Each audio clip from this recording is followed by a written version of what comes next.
মার্কিন প্রেসিডেন্ট নির্বাচিত হলে ২৪ ঘন্টার মধ্যে ইউক্রেন যুদ্ধ থামিয়ে দেওয়ার প্রতিশ্রুতি দিয়েছিলেন ডোনাল্ড ট্রাম্প। অথচ এখন বছর গড়াতে চলেছে, যুদ্ধ থামার নাম নেই। রুশ প্রেসিডেন্ট ভ্লাদিমির পুতিনের সঙ্গে বুদাপেস্টে হতে চলা আসন্ন বৈঠক ঘিরে যুদ্ধবিরতির যে সম্ভাবনাটুকু তৈরি হয়েছিল, সেটিও এখন ভেস্তে গেছে। হোয়াইট হাউস জানাচ্ছে, নিকট ভবিষ্যতেও ট্রাম্প পুতিন বৈঠকের কোনো সম্ভাবনা নেই।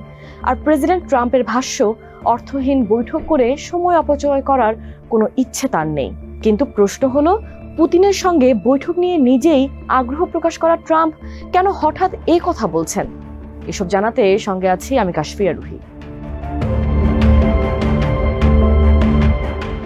গত ১৬ অক্টোবর ট্রাম্প জানান, আগামী ২ সপ্তাহের মধ্যে বুদাপেস্টে পুতিনের সঙ্গে বৈঠকে বসবেন তিনি।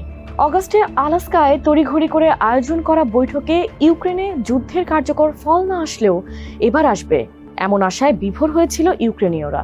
তবে তাদের সেই আশা ২১ অক্টোবর নিজেই ভেঙে দিয়েছেন ট্রাম্প। তিনি বলেন, আমি অর্থহীন বৈঠক করে সময় নষ্ট করতে চাই না, দেখা যাক পরবর্তীতে কি হয়। একই সঙ্গে ট্রাম্প জানান, আলোচনার প্রধান অন্তরায় হলো মস্কোর যুদ্ধবিরতি মানতে অস্বীকৃতি।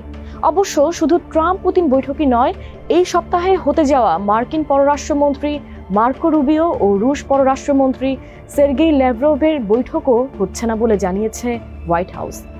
কারণ হিসেবে জানানো হয়েছে, দুই নেতার মধ্যে ফলপ্রসূ ফোন আলাপ হয়েছে, কাজেই আলাদা বৈঠকের প্রয়োজন নেই। সম্প্রতি একটি খবর ছড়ায়, যুক্তরাষ্ট্র ইউক্রেনকে দীর্ঘ পাল্লার টমাহক ক্ষেপণাস্ত্র পাঠাতে যাচ্ছে, যা রাশিয়ার গভীরে আঘাত হানতে সক্ষম। এমন খবর প্রকাশিত হওয়ার পর যখন ট্রাম্পের সঙ্গে বৈঠকে বসতে যাচ্ছেন ইউক্রেনের প্রেসিডেন্ট ভলোদিমির জেলেনস্কি, ঠিক তার আগের দিন ট্রাম্পকে ফোন দেন পুতিন। সেই ফোন আলাপে কি কথা হয়েছে সেটা অবশ্য জানা যায়নি। তবে পরদিন ট্রাম্পের সঙ্গে বৈঠকে টমাহক পাওয়ার কোনো নিশ্চয়তা পাননি জেলেনস্কি। উল্টো বিভিন্ন সূত্রের বরাতে শোনা গেছে, দোনেৎস্ক ও লুহানস্কের বড় অংশ, যাকে একত্রে ডনবাস বলা হয়, সেটি রাশিয়ার কাছে ছেড়ে দিতে জেলেনস্কিকে চাপ দিয়েছিলেন ট্রাম্প, যাতে পুতিনকে যুদ্ধবিরতি চুক্তিতে রাজি করানো যায়। তবে চাপের মুখেও নতি স্বীকার করেননি জেলেনস্কি। তার ভাষ্য, ডনবাস ছাড়লে রাশিয়া ভবিষ্যতে আরও আগ্রাসনের সুযোগ পাবে। এই মুহূর্তে রাশিয়াকে আলোচনায় বসতে বাধ্য করতে পারে কেবল টমাহক। এমন অবস্থান জানার পর ২০ অক্টোবর রুশ পররাষ্ট্রমন্ত্রী সের্গেই ল্যাভরভের সঙ্গে কথা বলেন মার্কিন পররাষ্ট্রমন্ত্রী মার্কো রুবিও। ল্যাভরভ জানান, ২ মাস আগে আলাস্কা বৈঠকে যে সমঝোতা হয়েছে, রাশিয়ার অবস্থান এখনও সেখানেই আছে, অর্থাৎ পুরো ডনবাস অঞ্চলের নিয়ন্ত্রণ চায় মস্কো। দুই নেতার সম্পূর্ণ বিপরীত ধর্মী অবস্থানে তাই নতুন করে আর আলোচনার প্রয়োজন মনে করে না ট্রাম্প। ইউক্রেন যুদ্ধ বন্ধে অনেক দিন ধরেই চেষ্টা চালাচ্ছেন ট্রাম্প। আলাস্কা বৈঠকের পর ইউরোপীয় নেতাদের সঙ্গেও বৈঠক করেছেন তিনি। জানিয়েছেন, পরবর্তী বৈঠকে পুতিনের সঙ্গে জেলেনস্কি ও ইউরোপীয় নেতাদেরও রাখার চেষ্টা করবেন তিনি।